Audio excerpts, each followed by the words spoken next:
Hello guys, how we doing? Welcome back to the Three Hammers. It's Luke here, a day later, but here it is. 3 reasons to keep believing today. Obviously, 2 wins to start the season. At the moment, it's all positive, and these videos are very easy to make. It gets harder if we go on a bit of a bad run. It's hard to pick out little things, but at the moment, there's a few things about that can keep us believing. And number 3, they're not in like order in terms of ranking. It's just 3 reasons. So number 3 is the team, guys. I know I used it last week, but I have to keep re-emphasising how good this first 11 is.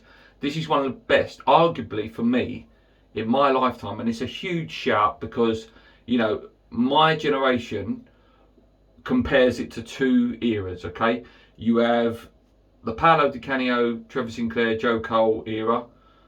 That year we finished 5th. And then you have the Dimitri Payet era to compare to. Okay, some obviously older people have got the 86 season. I think even someone like Ken Hammers, I think you even see like Bobby Moore in that place. So they've got them. But in terms of Premier League, let's just stick to Premier League. Tell you what, potentially this is the best West Ham team I've ever seen. They did achieve a good finish last year. It was a great finish last year. They've carried it on. I just love the way they play. I love the passion they've got for the shirt. They all, as I said in my review, they all love and work for each other. There's a real respect, and you can see Moyes' image and what he wants on the pitch. You can see this is Moyes' idea, Moyes' team, and it's working, and they're all buying into it, and they're all working hard for it. At points where we didn't have possession for a lot of the game in the Leicester game, they didn't care. This was the game plan: sit, press when we had to, pinch the ball, boom, attack, and destroy them. I like it. The longer it continues, the better. It's a team full of goals. It's a team full of energy, fitness levels, work rate, tenacity, technical ability. The list can go on. At the moment, this team is a top 11, I'll tell you. And I'll repeat myself again. I keep repeating myself, but this team, on its day, if it plays like that, is capable of beating nearly all the teams in the Prem, barring the big boys. We'd potentially give City a game and potentially give Chelsea a game, but in terms of confidence in beating teams and making teams think they've been in a game, if we play at that level, that pressing, that shape and movement, we'd give a lot of teams a good game. Just going forward, it's keeping fit and keeping that squad together. At number 2 is, I don't know whether you guys have read, the Premier League have, given permission to the clubs to hold the players back for international duty, that countries that are in the red list. This is a big positive at the moment for West Ham. Remember my video I did the other day about Antonio maybe having to play 8 or 9 games extra with Jamaica. So unless something dramatically changes within the next week and a half, Antonio and Benrahma, I believe, will not be going away now at the moment as it stands. So it's good. It's good. This is what we want. Okay, every player should have the right to play for their country. I heard Stuart Pearce on Talksport yesterday saying that clubs will always have this mindset of we pay your wages, we're the priority, which is fair enough. But yeah, I was getting nervous about Antonio because he's so integral to what we do as a team. Without him, you haven't got that focal point, you haven't got that energy and that power that distracts opposition defenders to free up Bowens, free up Fornells, free up Benrahma. So selfishly, I'm very happy that this has been brought in. I don't want injuries to West Ham players. West Ham is foremost to me. I've always said I'm club before country. Well, even let's say it was England. Let's say it was England for Rice, and we red listed ourselves, for example. I don't care. I want my players to be doing well for West Ham. I'm selfish. I want West Ham to do well. And this team is capable of doing really, really wonderful things this season if we can keep players fit.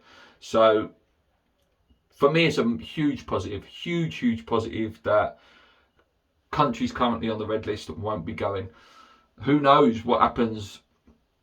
Obviously, we're going to lose Benrahma during the African Nations, so that's a big blow, and that's why we are linked with certain players, and that leads quite nicely into the next part, which is number one. I do believe some transfers might happen.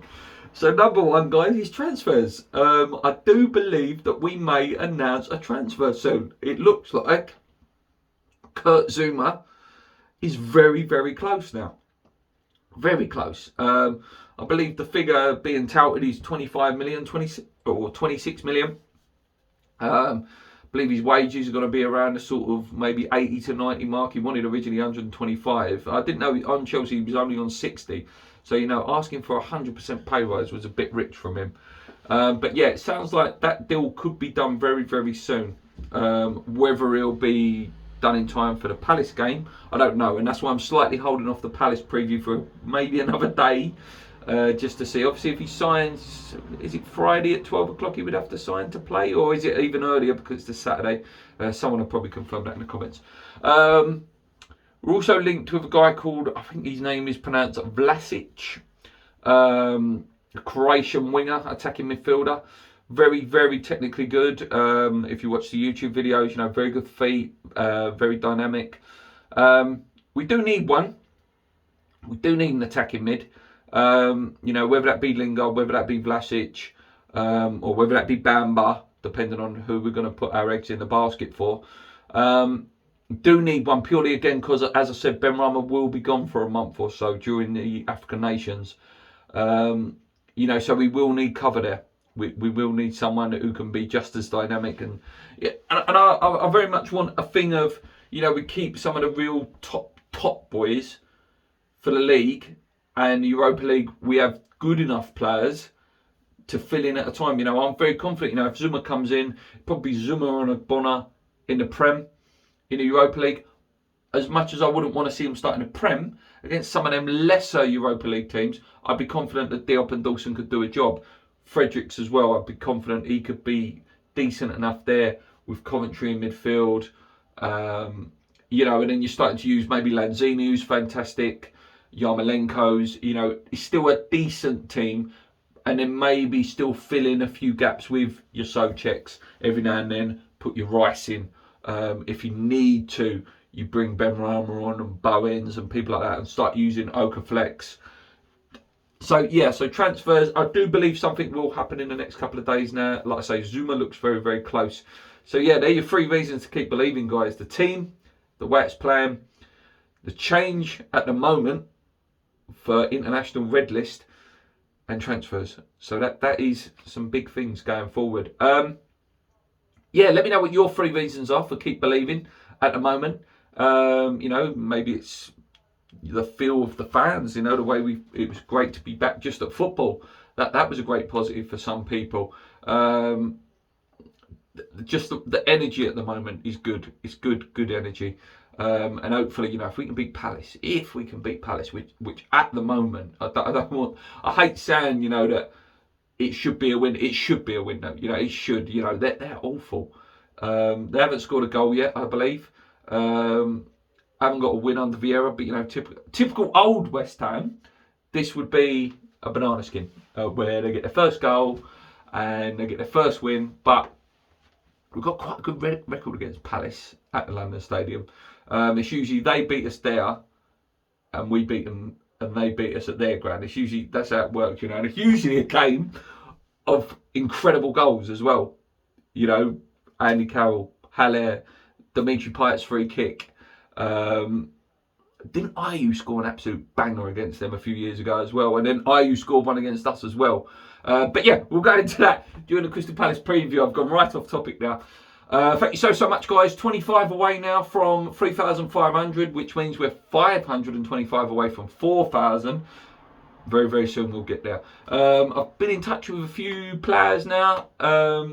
Hopefully we'll get some little interviews in our podcast. I even had a message from Russell Brand this morning. I messaged Russell Brand, and he said at the moment, obviously, he's tied up a little bit in terms of charity, and you know, he does his own videos and stuff like that. But it's something he would like to do going forward, is appear on our podcast, which would be a great scalp for us.